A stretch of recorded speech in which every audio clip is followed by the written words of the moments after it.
What is going on, you guys? Alex Chasen back here with a brand new video, and today is part 2, answering one tough question every NBA franchise must answer next season. This is part 2, which means there was a part 1. If you have not checked that out, check that video out after this one, but part 1 was all 15 teams in the Eastern Conference. Today is all 15 teams out west in the Western Conference, and let's dive right into it. But first, actually, shout out Bleacher Report, shout out Andy Bailey, the author of this article, who came up with a question for each NBA team going into next season. Give them their props. But now, let's officially jump right into things today. No more dilly-dallying. Starting off with the Dallas Mavericks. How much does Klay Thompson have left? How much more does he have left in the tank? I think that's a fair question. Last year, it did not look like the same Klay Thompson. As we all know, he got demoted to the bench. He didn't like that. He felt disrespected. A few other issues off court with, contract negotiations, and now he's here in Dallas. But how much does he have left in the tank? I think it's still a good bit. I think last year, people looked down upon him because he went 0 for 10 in the elimination game against the Kings, had some really bad performances. Unlike a true Klay Thompson year, his defense did not look great.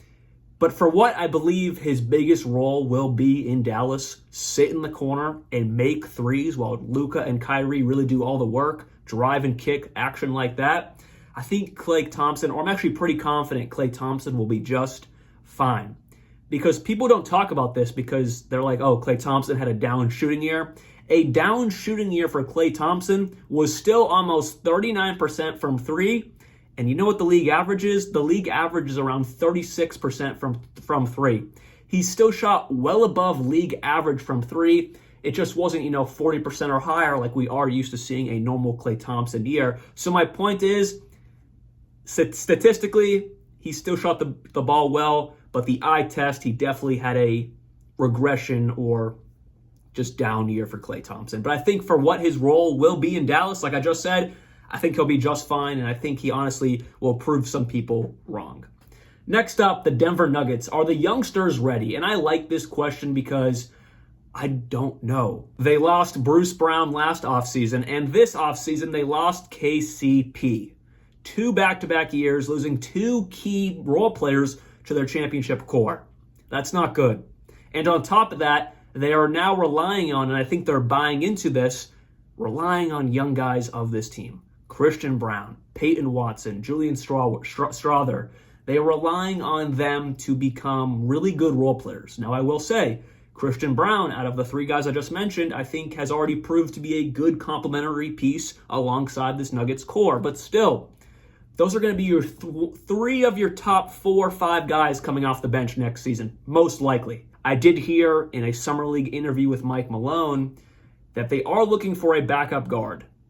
The next part, he didn't say, but we have heard rumors that they are looking to trade or possibly, if the Clippers cut Russell Westbrook, get Brody in Denver. Now, if they do that, that would definitely fix a hole of having really no backup point guard whatsoever on this team. It's still not a deep enough bench, even if they get Brody, in my opinion. So, are the youngsters ready?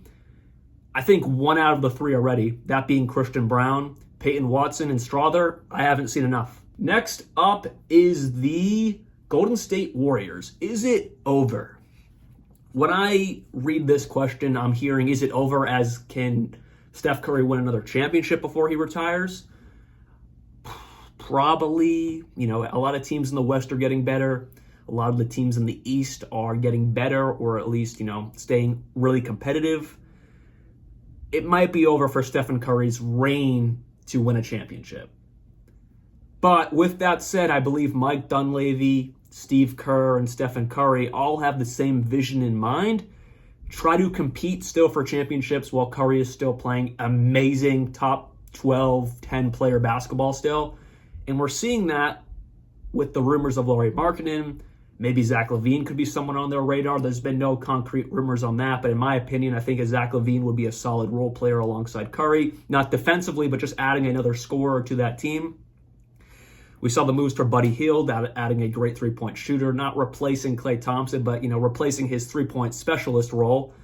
So I think the Warriors are trying to still compete, but I'm not sure if they'll really get any traction, especially if they don't land another superstar. If they don't land another superstar, then probably not. But if they start to form, because we're hearing rumors that they want another superstar alongside Curry, but nothing has happened yet. It is early, it's still the offseason, but we'll have to see how that plays out before I can give a true is it over answer. But as of now, it's not looking great. Next up, the Houston Rockets. Who is part of the future? It's a great question because they have a mismatch of vets, some really young guys, and then guys on the back end of their rookie deals, that being Şengün, that being Jalen Green. The rookie deals come to an end this year, and neither of them have contract extensions for next season. They are playing on expiring deals, and these are rookies, the end of their rookie deals, which is not usually a great sign. But I was hearing how the Rockets GM doesn't want to re-sign Şengün right now because it would take away a possible max slot next offseason. So we'll see how that plays out. I was also reading in this article that they was talking about this. That's why they waited to re-sign Tyrese Maxey at the end of his rookie extension to get Paul George. So maybe the Rockets are doing something like that. They envision of signing a superstar next offseason. And then on top of that, they will also pay Şengün and possibly Jalen Green. I think they'll definitely have to pick one of the two if they get a superstar in there. But who is part of the future? Let's just run down this roster real quick. For the young guys, Jalen Green, I don't know. I mean, talking about what I just talked about, I think you want to keep Şengün over Jalen Green. Şengün has already proved that he can be a star in this league. Jalen Green had a really good month of March when Şengün was out, but throughout his career, he hasn't been consistent enough to give him my full belief, in my opinion. He's kind of like a better Cam Thomas, where he's a volume scorer, but I don't know if that can turn into a successful team, in my opinion. We'll see, though. He has a year to really prove himself. Reed Shepherd, obviously, just drafted him. Great summer league so far. Jabari Smith Jr., another question mark, but who's gonna fill that void? I think he proved last season that he's on the up and coming. It's only his third year, still has room to grow. I think he's definitely part of this core. Amen Thompson, yes, same thing. It's just going into his second season. Alperen Şengün, I already talked about that. It looks like they're going to re-sign him next offseason to maybe try to get another max slot on this team. Moving on to the Clippers, and the question is, where's the off-ramp? I chuckle to that question because I can fully understand what they're trying to say with this question. Where's this going? They have James Harden. They have Kawhi Leonard. They're taking a flyer on Kevin Porter Jr. They have a just weird mismatch of a team, and it's all because Paul George walked away for free. And then you have major injury concerns with Kawhi Leonard. James Harden's not the same James Harden, and the rest of this rotation is not bolstered up enough, in my opinion, to really hold the team if Kawhi's out for a long period of time. James Harden's going to be your number one star with the inevitable Kawhi absence for a bit. This team is definitely falling apart. And I feel bad because Paul George did what was best for him, get his money, go to a more competitive team. But he kind of left, Kawhi Leonard hanging. I mean, he's not going anywhere for a long time. He has a 3-year extension worth a lot of money, not going to be an easy contract to move off of if the Clippers want to do that. I made a whole video on what is next for the LA Clippers. So if you want to check that out with more detail, because I don't want to waste too much time talking about what I've already talked about, I'll put the link up top to that video. But I went really deep into the Clippers' future because it is a mess. And, saying where's the off-ramp is really saying what's happening. Where's the direction of this team? Because I have no clue. I don't know what is next for the Clippers. Moving on to the other team in LA, the Lakers. And the question is, what's the purpose? I think it's proven now that the Lakers, Jeannie Buss, Rob Pelinka, they just want to get every last drop of LeBron James's career. That's what they want. They're not worried about, they're going to say they're worried about titles, and they definitely are worried about winning titles, but if they really wanted to improve the team for the long term, LeBron wouldn't be here, and they would have made other moves as well. So I think they're just buying in. This is a better way to say it. They're buying into the small chance of more success with LeBron James, which I don't blame. He's still a I don't think he's top 10 anymore. He's definitely a top 12, 15 player in the league. Anthony Davis is, also in that same echelon. They have 2 top 15 players in the league with, on paper, a great set of role players, great complementary pieces. They brought in JJ Redick, which is, again, alluding to the fact that they're trying to just get everything out of LeBron James. They brought in a coach who's not really a coach. He's going to be a player's coach, and he's going to be learning on the fly. LeBron James is going to be the leader of this team like he always has been, but even more now with a brand new coach to NBA coaching. I think JJ Redick has one of the greatest basketball minds we have ever seen, but it's different when you're in a locker room and people have to listen to you and execute what you're trying to explain to other guys. Point being, though, what's the purpose? The Lakers are just trying to get every last drop out of LeBron James. If that means a deep playoff run, a play-in, finals, anything in between, I think they'll be happy with it. And then after LeBron retires, they'll worry about what's next. But as of now, it's LeBron James, and he is running the show for sure. Moving on to Memphis with the Grizzlies, was 2023-24 a gap year? Yes, like no doubt, every single meaningful player on this roster got hurt. Ja was suspended and then got hurt. It was just really bad luck. Like, if you want to talk about bad luck, that was bad luck. Ja was suspended, came back, quickly got injured, needed season-ending surgery. Marcus Smart missed extended period of time. Triple J missed a lot of the season, same with Desmond Bane. Everyone meaningful to any possible success in Memphis was out. It got so bad that you had guys playing for the Grizzlies that, even strong NBA fans like myself, it was like the first time they heard their name. I heard their name. It was like the first time I heard a couple guys' names watching Grizzlies game, because that's how deep they had to go. Grabbing some guys from the G League was not a good year for the Grizzlies. That's what aided in them getting Zach Edey with a relatively high pick. So, looking forward to next year, let's look at their starting lineup. Ja Morant, Marcus Smart, Desmond Bane, Triple J, and most likely Zach Edey. They got the center that was missing.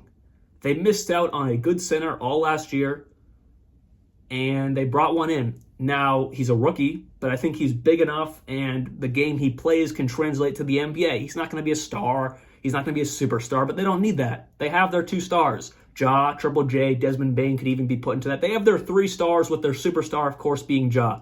They just need a big man to hang down low, something they haven't had consistently since Steven Adams has been gone. And there's your answer, Zach Edey. He's not going to break the game, but he will do his role, and I think it fits really well with what Memphis needs. My only question is their bench isn't great, but they are bringing back Brandon Clark, who missed all last year with his Achilles. Gigi Jackson proved with a lot of minutes that he got last year with other guys out. Gigi Jackson proved that he might be a capable six-man of the year candidate with this roster. So things are looking a lot better. Derrick Rose, of course, is still in Memphis. Things are on the up and up for Memphis, and last year was no doubt a gap year, and it wasn't necessarily their fault.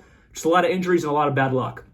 That happens, and the Memphis Grizzlies got hit with that hard. Moving on to the Timberwolves, and the question is Anthony Edwards a championship level number one option? Yes, yes, and yes. No doubt in my mind that Ant is a number one option on a championship contending team, especially this Timberwolves team that has great pieces around him, a fantastic group of role players coming off the bench. This team is very well constructed. I love their draft this year as well. There is no doubt in my mind that Ant is a number one option on a championship team. The only thing I would put against him is just he's really young. Moving on to the Pelicans, will Brandon Ingram be on the team? So the backstory behind this question is when they traded for DeJounte Murray, Brandon Ingram was still up for a contract extension.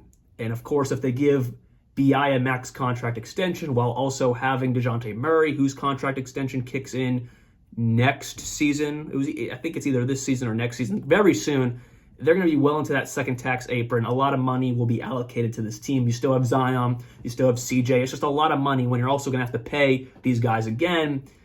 And on top of that, they just don't know if BI is worthy of a max contract extension. So there are rumors that they might be shopping him because he's coming into his final season on his contract. Teams hate having guys on expiring deals because it's just like always questions with the media. It's a lot of pressure between the player and, the GM, player, and ownership. We just saw how it played out with Paul George all season long. Is Paul George resigning? What is happening? And obviously he walked. Most teams don't want to deal with that, so there is a possibility that Brandon Ingram isn't part of this team past the trade deadline. My take on that is This team is so well built that at the trade deadline, if you're humming, you're not going to trade off of Brandon Ingram. Even if you're not going to pay him at the end of the season, you're not going to trade off someone if you're already playing great basketball, because the potential of this team is the pinnacle. You have a great nucleus of players. My only question is that big man position would knock them down, making a super deep playoff run. But, their starting four of DeJounte Murray, CJ, B.I., and Zion, that's championship caliber talent. Maybe not experience, but if you look at that talent, it can definitely match up with really any team in the league. But when you go to the center position, they have a rookie there right now, most likely. They signed Daniel Tice, so maybe they're on the trade market for getting a better center. That's their only hole. But will Brandon Ingram be on the team? It's a great question. If they really don't want to pay him, I would expect him to be moved, before the season starts or, a little bit into the season. But if they're humming through the season and they're doing really good, a top 4 seed, I don't see them trading him. Moving on to OKC. Who's the second star of this team? It's simple. It's either J-Dub or Chet. I am going to roll with Chet because I think he's viewed that way. And I believe this season, already his second year in the league, he will hit another level that I don't think J-Dub will be able to get to this soon. Because Chet's just, a freak. He's like Kevin Durant. He's not Kevin Durant, but he's 7 feet tall, can play like a point guard. That ability, I think he'll develop really well more this season, and I think he will be the second star of this team, but it doesn't really matter. The Thunder, they're just so well constructed. It doesn't matter who's the second star of this team. SGA's 1, J-Dub or Chet can be 2. I don't really care. Moving on to the Phoenix Suns. Does this trio work? Booker, Beal, Kevin Durant. Does it work? Yes and no. The no reason is because there's so much money allocated to these three guys that the rest of their team is really depleted. They have a really bad bench. They did bring in Mason Plumlee this offseason. That was a solid signing, but it still didn't help the holes they have. They still have a really depleted bench. And that's because they have so much money in their top 3 guys that with the new CBA, they're in the second tax apron, all that, it hinders them a bit to fill out their roster. Now, I think they might be better this season than last year because they've already had 1 full year together.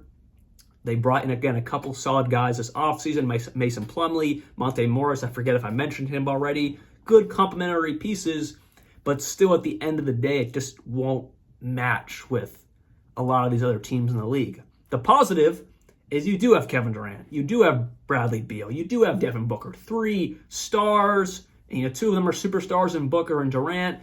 That's awesome. But will it work? Maybe not because of the lack of true depth behind them. And we've already seen it that they need depth desperately. Portland Trailblazers. Does Scoot Henderson have star potential? That's hard to answer. I definitely lean towards yes. And the reason why I'm saying it's hard to answer is not because I don't think he can be a star. I absolutely do think he can be a star. It's because he's only going into his second season. He has a lot more time to develop. He definitely did not come into the league as smoothly as we all thought, but that does not mean anything for what his career could look like in 3 or 4 years. So I'm going to give him some time. Does he still have star potential? In my opinion, absolutely. Next up, and we only have a couple more, the Sacramento Kings. Can Keegan Murray take a leap? Yes. The only thing that will slow him down is they did just bring in a notable star, a proven player in this league, DeMar DeRozan. But he is getting older. Maybe he'll realize that, Keegan Murray is on the up and up. He'll allow him to take a lot of the shots that DeMar DeRozan previously in past years or past teams that he would take. And DeMar DeRozan, we see him play a different role in this later stages of his career. That's where my mind goes with this. Because if DeMar DeRozan wants to be that, third option behind Fox and Sabonis, it will hinder the development or continued development of Keegan Murray. But if he takes a little bit of a step back and allows Keegan Murray to continue to grow, because I think the sky is the limit for Keegan Murray. I'm not talking about superstar, but just being a fantastic star contributing player to a winning team, then I think DeMar DeRozan has to allow him to get there. So that's the little caveat behind, can Keegan Murray take a leap this season. Next up, the San Antonio Spurs. Is Victor Wembanyama already a top 10 player? By the end of next season, I am predicting I will definitely lean towards yes. As of today, I am going to say no. He is top 20, top 18, maybe top 16, 17. I'm not even really thinking that too deep about it. I'm just kind of guesstimating. But I will definitely say by the end of next year, we get his second year in the league, more domination. Maybe he becomes an all-star. Probably will. Then I will lean towards he definitely will be, around that 10 to 12 range. That's a good thinking question. And then the last one, will they trade Lauri Markkanen? This kind of alludes to earlier what I was talking about with the Warriors. They're looking at trading for Lauri Markkanen. Danny Ainge is just such a tough person to trade with, that being the GM of the Jazz. And I know because I'm a Celtics fan and he was here for a long time. The Pierce and Garnett days up to the early years of Tatum and Brown. He's been through it all in Boston, so I've seen pretty much every move he's ever made. And he never wants to feel like he's losing a trade, which makes it really hard to trade with him. But on the other hand, as a Celtics fan, he's made some amazing trades for the Celtics. I mean, he drafted Tatum and Brown because he traded Garnett and Pierce. That's all connected, and that's because of him. But will Lauri Markkanen be traded? Only if Danny Ainge gets what he wants. So, that's really all I can say. I hope he does, to a contending team. I would love to see, just for the sake of Steph Curry's career, I would love to see Lauri Markkanen paired up with Steph Curry. He's never had, a dominant big like that. Of course, Kevin Durant is a big guy, but, he's not a true, power forward like Lauri Markkanen is. He's never really had that. So I'd be interested to see how we could work with him there. So, will they trade Lauri Markkanen? If Danny Ainge can find a trade suitable, then yes, but he's just such a hard guy to trade with that I just don't know. So with that said, that has been all 15 teams in the Western Conference answering one question as we look ahead to next season. Hopefully you guys did enjoy today's video. Check out part 1 talking about everything in the Eastern Conference. I'll see you guys very soon, and like always, peace out.